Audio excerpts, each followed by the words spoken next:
Live from Houston, Texas, this is Big Ideas, Small Business with your host, Laura Camrath and Brian Gendron. And now, the music of Max Flynn. I'm starting to feel a little crazy again. I think it's time I start to pack my things. Welcome to Big Ideas, Small Business. This is your host, Brian Gendron. And Laura Camrath. We are very happy to be joined by us today with the author of Sidehustle Millionaire, Tony Whatley. Tony, how are you today? Good. Thank you for having me on a guest. I can't wait to talk to your listeners. And Laura, Brian, good to meet you guys. Yeah. And our hope is today you're going to take this concept of really having that side hustle, that side income, and turning that, which is oftentimes your passion, and turning that into your real hustle. We're going to help some of our listeners with some ideas around that today. Definitely. Actually, one of my main things that I like to differentiate myself from the other people that are trying to help you start businesses is not to quit that job. Use that as a security blanket or a parachute. And if you come to a point where the side hustle actually brings in enough profit, then we can have that discussion. But there's a lot of people out there that are telling you, quit your job, chase your dreams, and it's just not responsible. So let's not do that. There is no get rich quick, is what Tony's saying in so many words. So what we like to do in the format, in the guest interview format, and thanks again for joining us, is we like to start with a few fun facts about you, Tony, if that's all right. And so I actually just left Toastmasters, and I was looking through Tony's profile, and you also have been in Toastmasters. And so, and actually we started at the same time, about June of last year, and just curious how that's gone for you so far. It's been terrific for me. So Toastmasters is a very supportive community. It's an international nonprofit. They have clubs all over the world. And that's where I learned to become a better public speaker. I knew that I had a story to tell, and I had a lot of things that I wanted to share with people. So I joined Toastmasters, like you said, June of last year. And it really got me out of my comfort zone and started putting me in front of some people to get some practice to speak in front of people and do these things like these podcasts and radio and talk from a stage. I've been in contests. It's amazing that in a short span of 1 year, how much you can improve over these things if you just practice and apply yourself. Yeah.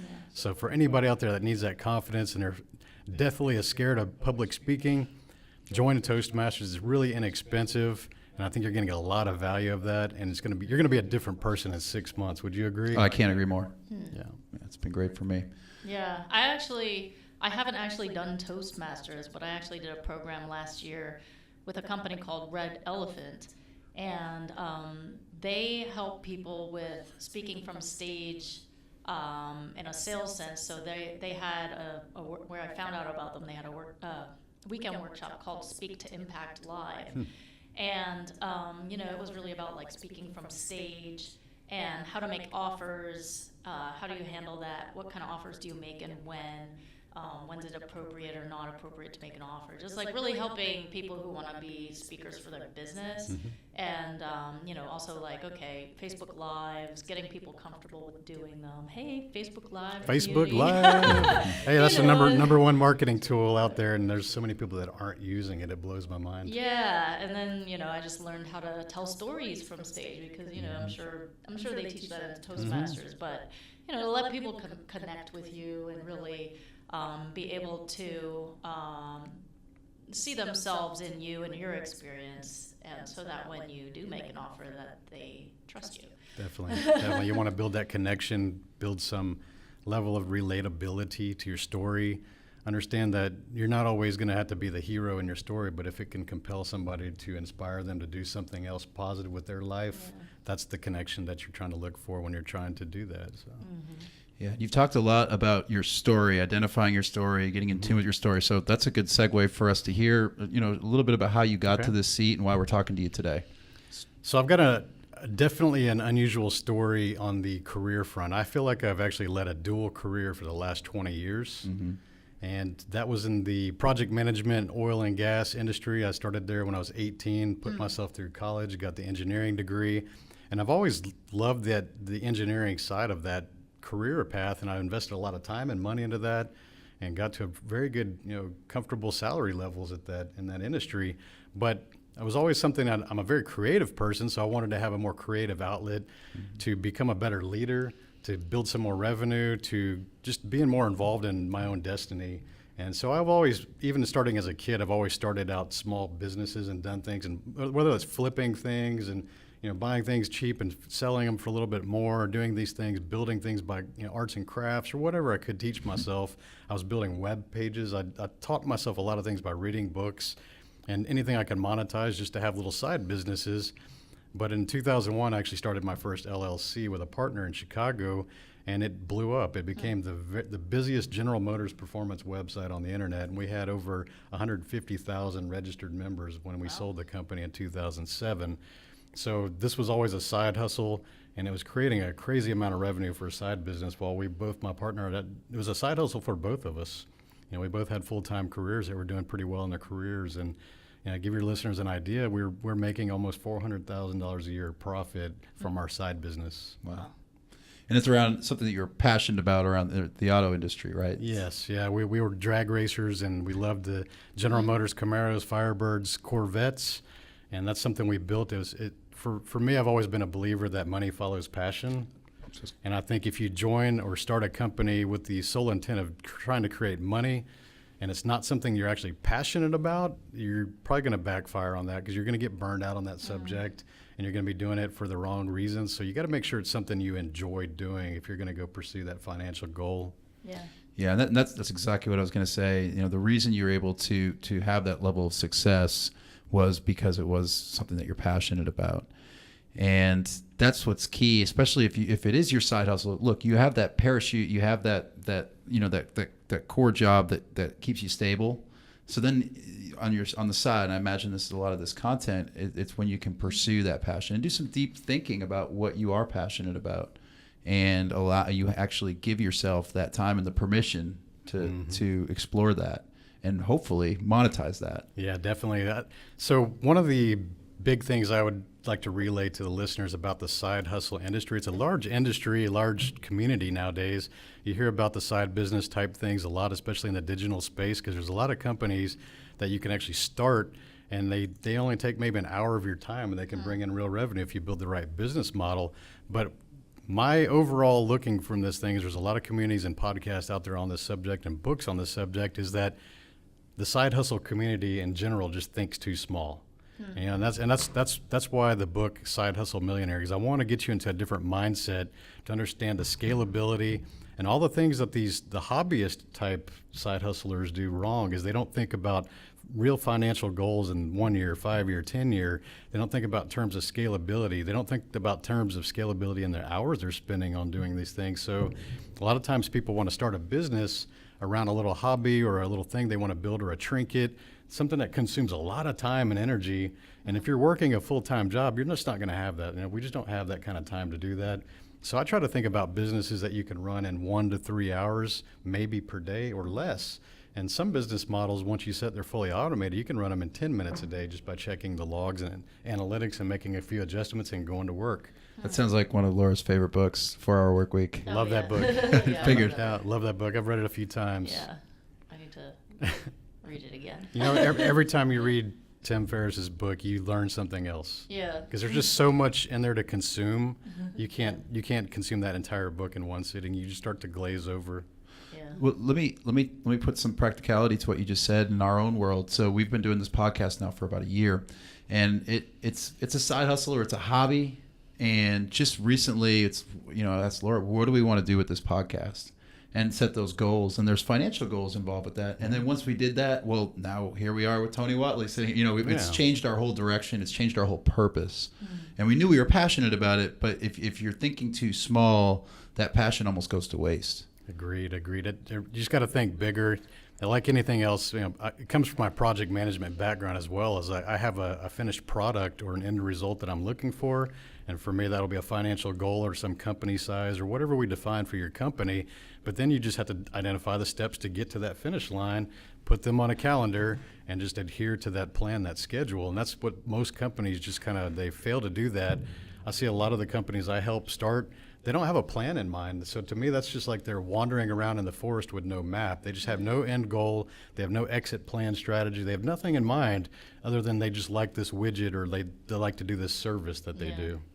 That's right. Yeah, and that's I'm a huge fan of Gary Vee. I don't know if you listen to Gary at all. Big time. Right, and so he one of the things that he helped me do when I was starting my entrepreneur journey was that he he basically said, "Who's showing up at your funeral?" I'm like, oh, okay, Gary. So now we're talking not just in the micro about this company. We're thinking about legacy and in the macro, my life and what I want to leave behind, and that was huge. And then you work backwards from even that. And I look at my company and I'm like, this is an IT services company. Eventually can have a price tag on it. I want it to be up for sale in 5 to 7 years. So I have a defined end game. A lot of people are afraid to do that or don't want to do that or have just not been taught to do that. There's actually as strange as it sounds, there's actually a fear of being successful. I believe it. I think so. Yeah. Some people are worried so much. It's a sub fear of being socially rejected. Okay, so when you have this fear of becoming successful, you're worried about what other people are going to say about you. So if you came from nothing like I did and you built your whole thing, a lot of people just can't see themselves in a different situation. They don't feel like they deserve something for some reason. And if they see themselves in the future as being successful, they're worried about the peers that they have at that moment judging them, and that prevents them from being successful, which blows my mind. But it's a real thing. It's a real thing. And if you guys have that fear, you really got to just take care of that. You got to understand that you do deserve the best that you can afford, because we all have the same life. We're all born and we all die, and what we do in between is our decision. That's right.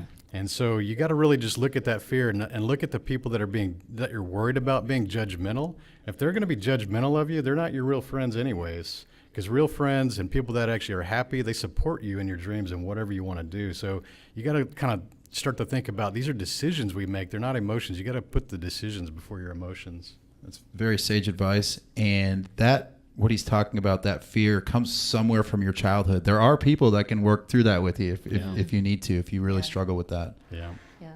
For example, Bellany Deschong of the Live It Choice program, who's my mindset coach.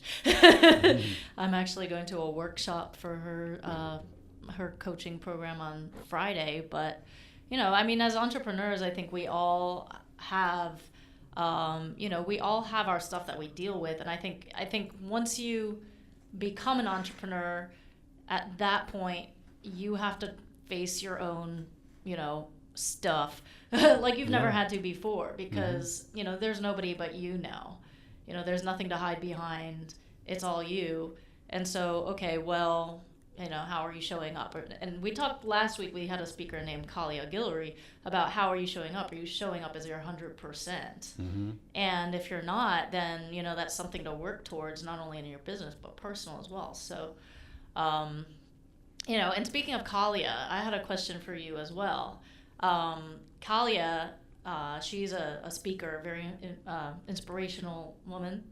And she started her speaking business as a side hustle. And she was working in corporate, and recently she's left her corporate behind, and now she's 100% into her speaking business.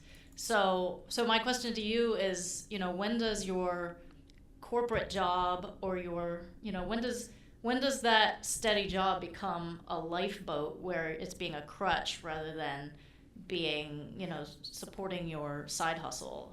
Like, how do you know when your side hustle needs to become your full hustle? I would say that that's going to be a decision that everybody has to make on their own, and there's a lot of factors involved in that. But I think the main one, listen to your heart. If you're showing up at your job every day and you're miserable and you're just doing it for the paycheck and you're having to work with extremely miserable people that are bringing you down, and you feel like you're just like wasting your life at that company, then you're probably going to be more motivated to step away sooner, even if you do take a little pay cut. But at the end of the day, it all just goes back down to looking at your finances. Can you afford your house or your apartment or your car and these bills that you have? And if not, what can we do to eliminate those things now to try to get that burden down?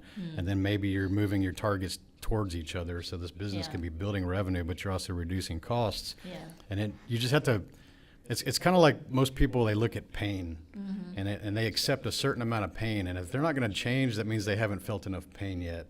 So everybody has a different pain threshold, and you got to just be honest with yourself. And if it comes to a point where your company can be scaled and actually increase revenue if you had more time invested to put into it, that's when you got to make that decision. Like, hey, I need to go do this thing more full time, put the 100% into it, show up that way, and then start to throttle back on the career part. So it's all about the financials, but always be responsible for that. I agree with that, but I also think you need to be willing to look at your own happiness, right? So if I have to take a haircut on pay for a year and eat ramen and move in with my buddy, but I'm going to be that much happier because I'm out doing what I'm doing. You got to factor that in too, right? Definitely. There's no value to that. And like I said, you can either build somebody else's dream or you can build your own. You hear people all the time. They have the most fun when they're bootstrapping. Yeah. When they look back, like, oh, no, I have all this money. That's not fun anymore. The fun part is the journey, and oftentimes that's bootstrapping. So,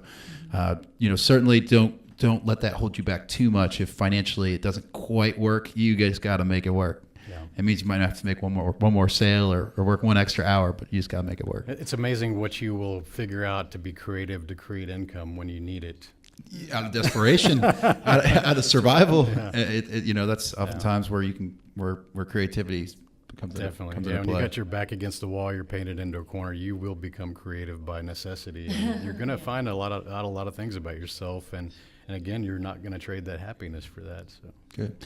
So you've had a lot that you've done and accomplished. What, if it'd be all right, could we take one of a big idea that you've had and dive into it a little bit? And we're gonna ask you to be a little vulnerable too, or ask you about. And you have no problem doing this because on your website, for example, you're like, I've started a lot of companies. Some of them have failed. So I love seeing that to show that those are learning experiences. So what would be one big idea we could talk into a little bit?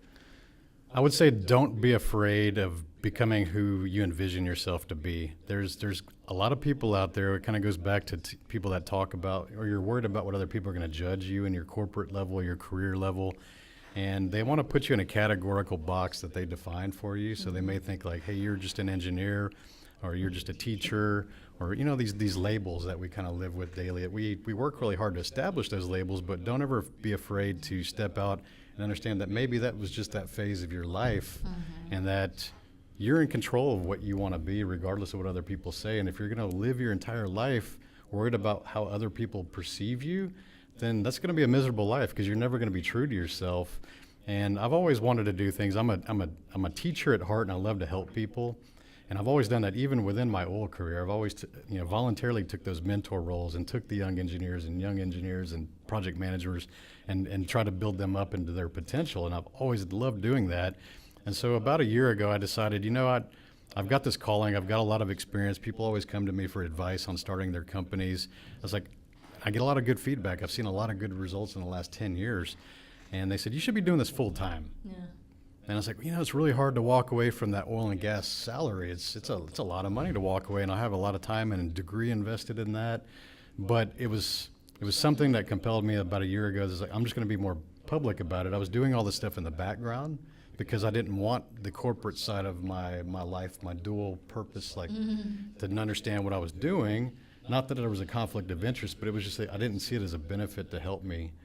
And I think I got on Instagram and I made a video or something. I just said, I'm going to be more vocal. It's like, you guys know me as a car guy. You guys know me as an oil and gas engineer, but I'm going to start teaching you about things that I actually love, which is business, entrepreneurial, things that are inspiring, just living the best version of yourself. And I became more vocal about that. And there was some polarizing moments from some people that didn't like that I was changing to that. And there's critics, anything you do. But if you don't have critics, you're not doing anything big enough to get their attention. So always judge your progress by how many critics you have, because otherwise you're not doing anything. I couldn't agree more. One of my favorite moments in this podcast journey that we've been on with Big Idea Small Business, when we got our first troll. I loved it. I absolutely loved it, and I got to go into it. But now we have a troll, and then our fans start to go into it. So that's an even bigger moment. That's a big step. The community support. So I couldn't agree more with that. And so is this 365 driven? Is that what you're referring to? Yeah. Okay, good. Yeah, so it was the public speaking training, writing the book, doing these things, creating the online group, 365 Driven Entrepreneurs Group on Facebook. And we started that in December. There's already 1,700 members in there. I'm one of them. Owners. So thank you for joining. It's awesome.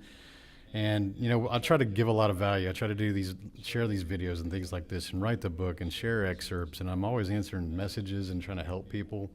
And I haven't charged a dime yet. So they paid me back by buying the book. So that's kind of the way it works. You know, the more value you give, when it comes time to ask for something, you're going to have enough people that say, hey, you know, you've helped us out, so it's just a book. We're going to help you out. And then they're getting a lot of value for like $14 or whatever that Amazon has it setting it now. That's more Gary Vaynerchuk for you. Yeah. So that, you know, that's the way he goes about it. Now, so I'm a part of that group. It's very good. We've got something very similar, and then I'm trying to do some of the similar consulting work that you're doing, and I've created my own curriculum, and I'm still trying to work through that, and I'm offering some free services for a few businesses to get that built up. What I'm curious is for your process, did you pull from different things that you've had along your journey? Are you creating it from scratch? How have you come up with your program? I would say that a lot of it's based on just experience that I've had from running a company for 20 years now, and there's always lessons that you learn from there's pros and cons to running a business. So, you know, my expertise is creating this business so that you can operate while you're working full time, and I guess I've learned over that past 2 decades of just from people asking me for advice, and then I think about myself like, how would I answer that? And then you're learning too, right? Whenever everybody asks you a question, you're learning. You're always learning, It's and the best. that's the best part about being a mentor or a coach is not only do we get to see the success of the people that we're helping, and we get to enjoy that with them, which I love that because that defines how I'm helping them. But I also become a better person myself by teaching other people. So if I'm helping other people, I'm actually becoming a better person in the same time. I couldn't agree more. And how about this? Can you tell us a time where you stumbled and what you've learned from it? Would you be willing to share? Or maybe if it's a company that you said that failed or something that we could learn from. Yeah, I guess there's you just have to be not afraid of trying. So you always have to look at the risk factor. We, as business-minded people, we try to mitigate risk as much as we can, but there's no magic potion for the business model. You can copy the business models that are proven, but there's no guarantee that they're going to work. And I've started a few companies. I've probably lost $30,000-$40,000 investment in that had all the things great on paper, but I just jumped in and things didn't work out for whatever reason. They didn't get the traction, or they had some adversity, or maybe I was going into a saturated market that had a lot of competition, or just maybe there was some legal type things that kind of held you up. But you have to be willing to take that risk, and that's where entrepreneurs are really good at. They're good at taking that risk and then not letting that failure define them. So they'll fail fast, and you've heard that phrase before, and then they're very forgetful, and they just kind of get to the next one. They just keep trying until something hits. And it's all a law of averages. So the more opportunities that you have to put yourself out there and make these risk type choices, something's going to land. Something's going to land over time. And when you decide you're going to quit and not take those risks, that's when you just kind of become complacent and you settle. Complacency. We talked, it was a J.D. Garnier a couple of weeks ago, said the worst kind of water is still water. Yeah. Right? 'Cause mosquitoes. Yeah, it's mosquitoes and fungus and all this stuff collects. Algae. Algae Nothing collects. good with standing water. You're right. So you got to keep moving. That's a good analogy. I like that one. Yeah. So do you have any other questions or thoughts for Tony before we get into... Let's see. Yeah, I mean, I guess if you were to give advice to somebody who's trying to start a side hustle or business, what would probably be your biggest advice or the most powerful advice that you think you could give right now? I think the step that gets skipped the most is the analysis of their idea. So what I like to tell people is your idea is not a big deal. We all have great ideas. I think the three of us could sit here and brainstorm some ideas probably for some amazing companies in the next hour. But unless you take any action on those ideas, they're a waste of time. And what I like to tell people, and it's in my book as well, that there's thousands of people that die every single day with great ideas that were never shared or taken action on. So don't give yourself any credit for just having ideas. But the problem is some people have ideas that they're not willing to walk away from. They become very passionate, and they become very mentally focused on this idea, but they don't really do a thorough business analysis of that idea to understand, is it going to hit a financial target? Is it going to hit a time requirement target? So you have to be able to come up with these ideas, but you also have to be strong enough to understand that they're not going to get you to your goal. And no matter how much you love that idea, it's just not going to get you to your goal, which is the important part. And you got to be strong enough to walk away from those. Because I see a lot of people start companies, based on a passion or a hobby or just something that they really love, but it doesn't get them to their goal, so they end up wasting 3 or 4 years of their life going down this dead-end street that's not going to get them anywhere, which they could have used that 3 or 4 years of their life to actually get closer to an actual goal. So be strong enough to identify your passions, but also be strong enough to walk away from them. Terrific. Well, so one of the things we like to do in closing, we need to know our listeners to know where to find you. So if where to find your book and anything else that you want to plug. So Sidehustle Millionaire, it's on Amazon. You can get it in paperback and hardcover and also digital Kindle format. I'll be doing an audio version in the next couple months. It did hit #1 bestseller on Amazon on the opening day in the business marketing category. So I hope you guys can go search and find that. If you want to reach me online, you can find me on my website at 365driven.com, Instagram /365driven, or Facebook /365driven. Awesome. And all those links will be in the description of the podcast, so you can follow them there. And Tony, we honestly can't thank you enough for joining us here today. Certainly some great advice for people who are looking to start companies, who maybe have their side hustle and might want to take it to the next level. I can't say just being a part of the group, the Facebook group has been really helpful for me. So yeah, and anybody out there that's wanting to get into a supportive group full of other entrepreneurs or aspiring entrepreneurs, you can do a search on Facebook, 365 Driven Entrepreneurs, and join the group, and if you're not too spammy, we'll invite you in. One other thing, I was just looking at your book on Amazon, and did you know it's most likely bought together? Do you know that? Do you know what the book is that it's with? Influence. Yeah, how to win friends and influence people by copy. Which I love that book. Yeah, it's a great book. Another great book. So we almost forgot. So is there any other book recommendation? We went over a few, but any book recommendations, readings that you'd recommend aside from your own? That one you just brought up is a big one, and one thing that a lot of people don't realize, it's Dale Carnegie's How to Win Friends and Influence Other People. But there's a newer version of it for the digital age. So the other one's like really old school. I don't know, 100 years old. I don't even know. It's an old book, but there's a newer revision for the digital age, and that one actually gets into communication with Facebook and LinkedIn and email. So it's it's an addendum to the original, which is good because the digital communications is something a lot of people struggle with. Changed the world. Yeah. It definitely changed how we communicate. And so I'll get that in the link as well. And one other thing, do you have any technology that you use? I mean, we talked about Facebook Live, but is there any other ones that you recommend to our listeners? I'll give you two that we can touch on that. So the first one was just an app, and that's Evernote. I think we've mentioned that. So if anybody that's looking at their desk right now and it's all covered with all these colorful Post-it notes stuck everywhere, you don't need to do that. You can use Evernote. It's a free app, and it's basically replaced all my Post-it notes, and it's in my phone. So anytime I have an idea or a list idea, or I can even create a hashtag list of 30 that I use for Instagram that I'll just copy paste out of. That way I don't have to type them out every time. And it's a very useful tool to have at easy access. But the other tool, I think we've touched on that, and we're actually doing it right now with the live videos, is Facebook and Instagram live videos. That is the most powerful tool for marketing or personal branding that's out there, and it's free. And it's in your pocket. You're carrying it, and you can have access to thousands of people by pushing a live button and building that confidence by doing things like Toastmasters or getting better at that.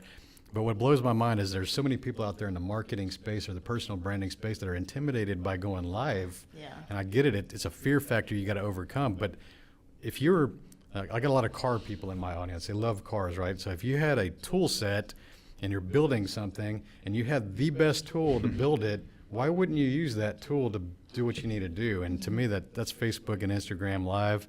A lot of people are not using it, and it's a free tool that's right in their pocket. So you got to get over that. You got to get practice at that. And because I don't think it's going to be free forever. I agree. I think they're getting us hooked on that, and they're seeing how many eyeballs we can get on these live things. And at some point, we're going to go click that live button, and it's going to ask for a dollar value by how many people you want it to go to. So count on that. So right now, it's free. And if you guys are out there wanting to build your personal brand or your company, you better be using it right now. Well, we're doing it here on Big Ideas Small Business. So again, Tony, thank you very much for joining us. Thanks for the recommendations. All those links will be in the description. Laura?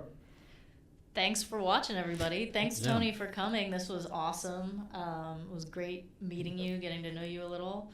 I'm going to check out your book. Yep. Sidehustle Millionaire. All right. Y'all go out and close some business. All right. All right. Have Bye, a good day. guys. Central Texas rain's the strongest drink I found. Thank you for listening to Big Ideas Small Business. Follow us at BISB Media and visit our website at www.bisbmedia.com.